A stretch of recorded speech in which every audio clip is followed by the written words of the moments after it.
O temperamento. Existem pessoas que desculpam muitos dos seus erros com o temperamento, inclusive diante de si mesmas. Tal procedimento está errado. Quem assim age mostra apenas que se tornou escravo de si próprio. O ser humano é do espírito, que nesta criação posterior permanece o mais elevado autoconsciente, influenciando assim tudo mais, formando e conduzindo, não importando se isso está em sua vontade plenamente consciente ou se nada sabe disso. O dominar, isto é, a grande influência de atuação na criação posterior, está ancorada na espécie do espírito, de acordo com as leis da criação. O espírito humano atua, por isso, nela correspondentemente apenas através da sua existência, por originar-se do reino espiritual. O temperamento, porém, não deve ser atribuído ao espírito, pois é gerado apenas por irradiações de determinada espécie da matéria, tão logo esta seja totalmente transpassada e vivificada pelo enteal, que movimenta, aquece e forma toda a matéria. É do sangue que provém a irradiação. A voz do povo fala, frequentemente, não sem razão, a respeito desta ou daquela particularidade de uma criatura humana, está no sangue dela. Com isso deve ser expresso, na maioria dos casos, o herdado. Muitas vezes é assim mesmo, visto ocorrerem hereditariedades de matéria grosseira, ao passo que hereditariedades espirituais são impossíveis. No espiritual, a lei de atração da igual espécie entra em consideração, cujo efeito, exteriormente, na vida terrena, traz a aparência de uma hereditariedade, podendo, por isso, ser confundida facilmente com ela. O temperamento, no entanto, provém da matéria e, por isso, é em parte também hereditário. Permanece também sempre estreitamente ligado com toda a matéria. A causa disso é a atuação enteal. Um pressentimento a tal respeito se encontra também aqui, mais uma vez, na voz do povo, cuja sabedoria sempre surgiu da intuição natural daquelas pessoas que ainda não estavam torcidas e se encontravam de maneira simples e com os sentidos sadios na criação. A voz do povo fala de sangue leve, sangue quente, sangue pesado e sangue facilmente irritadiço. Todas essas denominações se referem ao temperamento, com a intuição certa de que o sangue representa nisso o papel de maior relevo. Na realidade, é uma determinada irradiação que se desenvolve de cada vez, pela espécie da composição do sangue, produzindo, em primeira linha, uma reação correspondente no cérebro e que, a seguir, se manifesta fortemente em todo o corpo. Assim, conforme a composição do sangue, predominará sempre uma espécie determinante entre os temperamentos das diversas pessoas. Todas as irradiações estão ancoradas no sangue sadio de uma pessoa, as quais o sangue, aliás, pode produzir, e com isso também todos os temperamentos. Falo sempre apenas do corpo terreno sadio, pois doença traz confusão nas irradiações. Com a idade do corpo terreno, modifica-se também a composição sanguínea. Assim, com a alteração da idade do sangue sadio, ocorre, concomitantemente, também uma modificação correspondente do temperamento.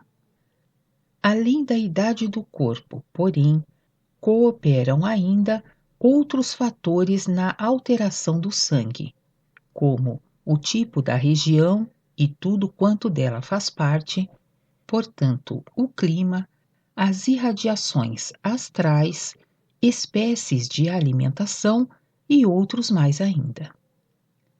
Tudo isso age diretamente sobre os temperamentos, porque estes pertencem à matéria e estão, por isso, estreitamente ligados a ela. Diferenciam-se, em geral, 4 temperamentos básicos na criatura humana, segundo os quais também os próprios seres humanos são designados, como sanguíneos, melancólicos, coléricos e fleumáticos. Na realidade, contudo, existem 7, e com todas as gradações, até 12. Mas os principais são 4. Com o estado sanguíneo bem sadio, estes devem ser distribuídos em 4 períodos de idade, nos quais cada composição sanguínea se altera. Como primeira, temos a idade infantil, correspondente ao temperamento sanguíneo, à vida despreocupada do momento. Em seguida, a idade dos moços ou das moças, correspondente ao temperamento melancólico, ao estado sonhador, saudoso. A seguir, a idade do homem e da mulher, correspondente ao temperamento colérico, da ação. E, por fim, a idade da velhice, correspondente ao temperamento fleumático, do raciocinar sereno. Assim é o estado normal e sadio nas regiões temperadas, portanto, não extraordinárias. Quão íntimo tudo isso está ligado à matéria, nela atuando de modo análogo, verificais, mesmo na terra de matéria grosseira, nas estações da primavera, do verão, do outono e do inverno. Na primavera, o despertar impetuoso. No verão, o crescimento sonhador com o impulso para o amadurecimento. No outono, a frutificação. E no inverno, o sereno passar para o outro lado, para um novo despertar com as experiências vivenciais colhidas. Mesmo povos, raças, trazem bem determinadas características de temperamentos comuns. Isto é de se deduzir, pelo solo terrestre de onde se originaram e vivem, pela correspondente maneira de alimentação que o solo condiciona, pela irradiação da mesma espécie grosso material, pelos astros e, não por último, pela maturidade espiritual do povo inteiro. Uma população sanguínea ainda se encontra figuradamente na idade infantil, ou reingressou na idade infantil por qualquer circunstância, regredindo no desenvolvimento. A esses pertencem não só as alegres criaturas humanas dos mares do sul, mas também os latinos principalmente. Os melancólicos encontram-se às vésperas de seus feitos reais, e deles fazem parte os alemães e todos os germanos. Estão diante de um despertar para a ação. Por isso, a idade dos moços e das moças é também uma época do temperamento melancólico, porque só com o desabrochar do espírito na força sexual se estabelece sua ligação completa com as espécies da criação, com o que o ser humano entra nesta criação para a atuação responsável. Inteiramente responsável em cada pensamento, em cada palavra e em cada uma de suas ações, porque todas as vibrações disso atravessam as planícies das espécies enteais, exercendo pressão com plena força, e com isso formando. Dessa maneira, originam-se formas na criação posterior, segundo aquela espécie, na qual o ser humano gera as suas vibrações. Sendo, pois, uma pessoa de temperamento desenfreado, cria com isso novas formas doentias na criação, que jamais podem gerar harmonia. Pelo contrário, devem atuar de modo perturbador sobre tudo o que existe.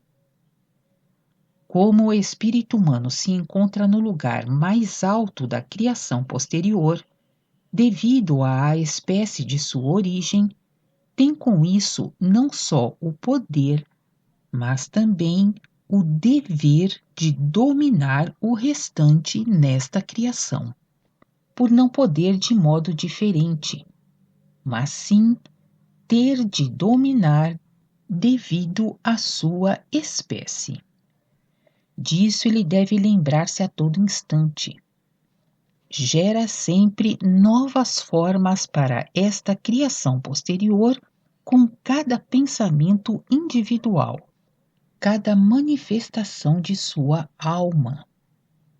Compenetrai-vos disso, pois vós sois, sim, responsáveis por isso, e tudo pende em vós, seja o que for que formardes durante vossa existência.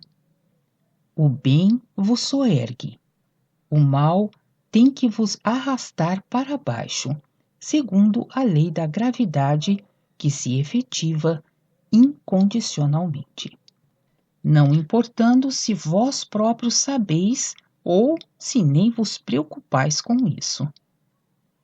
Ela trabalha e age em redor de vós num constante tecer. Sois, de fato, o ponto de saída de tudo quanto deve ser formado e criado nesse tear. Contudo, não conseguis retê-lo um momento sequer. Tornai pelo menos uma vez nítido este quadro.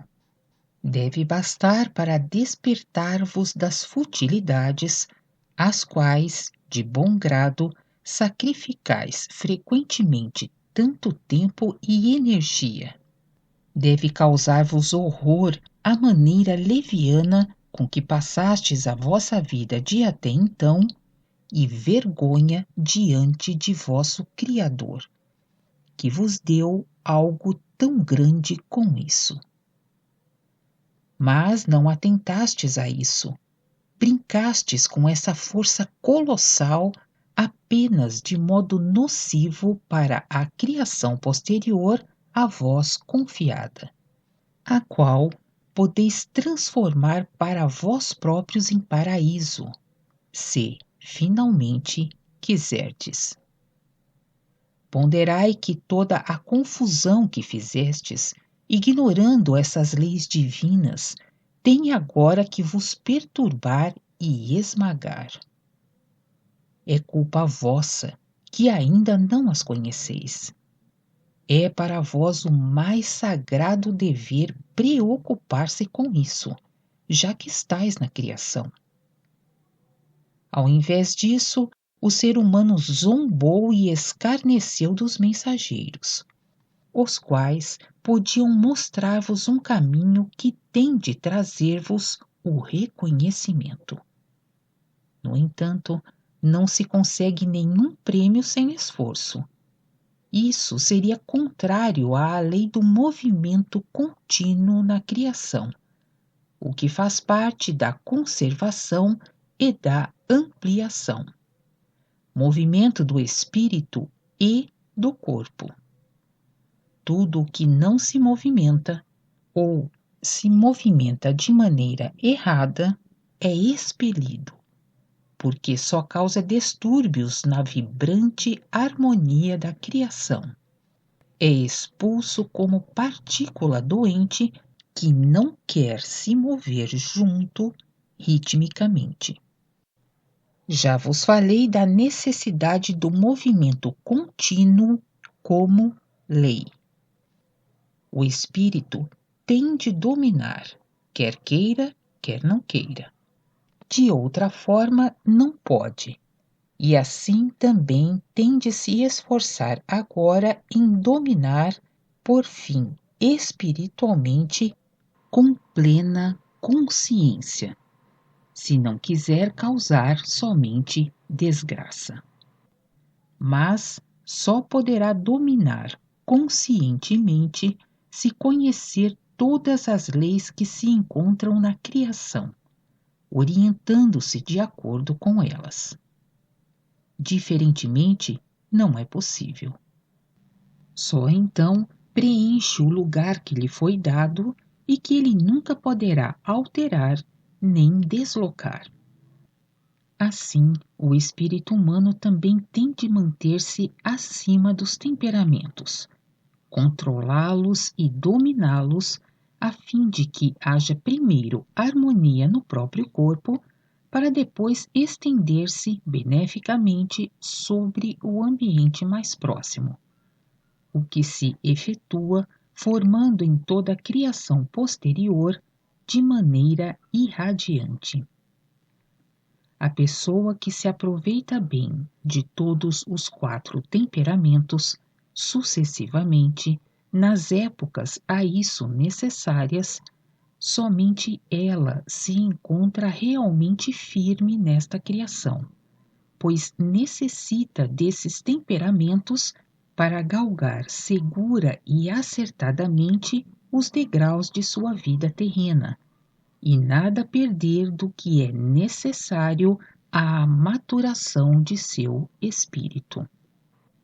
Temperamentos bem dominados e bem aproveitados são como boas botas no caminho através da matéria na terra. Cuidai deles mais do que foi feito até agora. Não podeis dispensá-los, porém, não deveis curvar-vos sob eles, pois do contrário tornam-se tiranos, que vos atormentam, inclusive ao vosso ambiente, em vez de serem úteis. Contudo, utilizai-os, são para vós os melhores guias do caminho através da existência terrena. São amigos para vós, se vós os dominardes.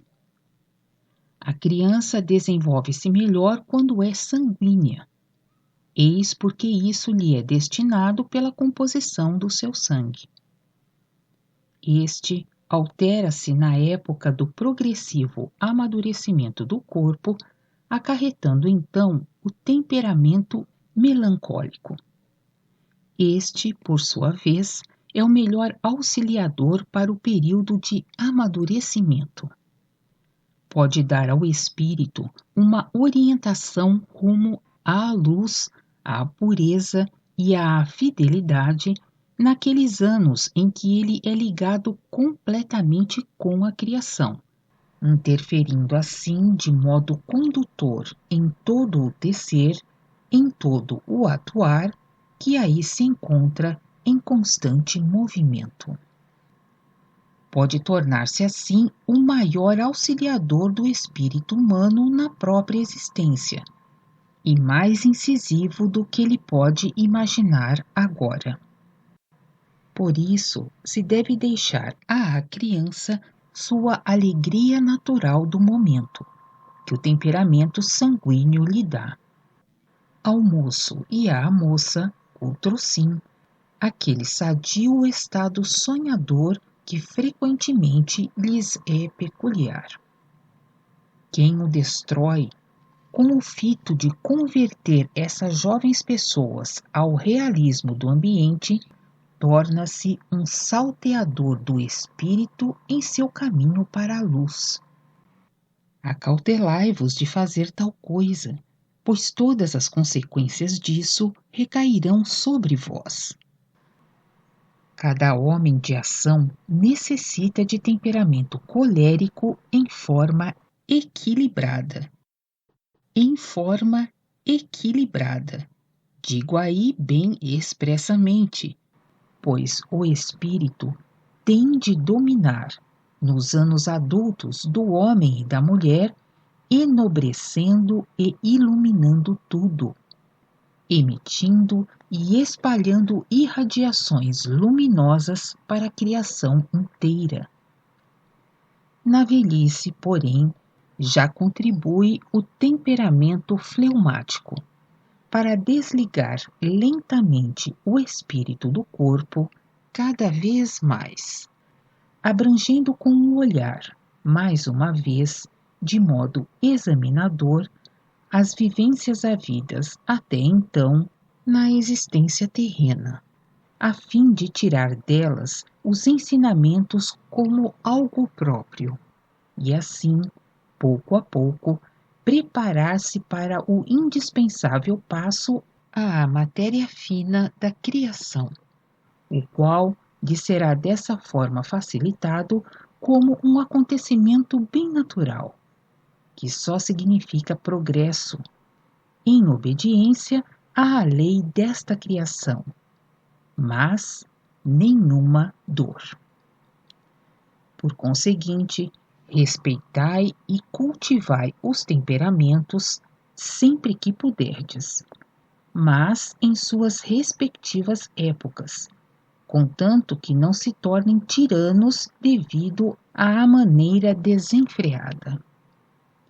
Quem quiser alterá-los ou suprimi-los, destrói os melhores auxílios para o caminho evolutivo da criatura humana terrena desejado por Deus, perturbando com isso também a saúde, trazendo confusão, bem como excessos inimaginados, que para a humanidade resultam em discórdia, inveja, ódio e ira, sim, até em roubo e assassínio, porque os temperamentos foram desprezados e destruídos pelo raciocínio frio na sua necessária época, quando deviam ter sido cultivados e observados.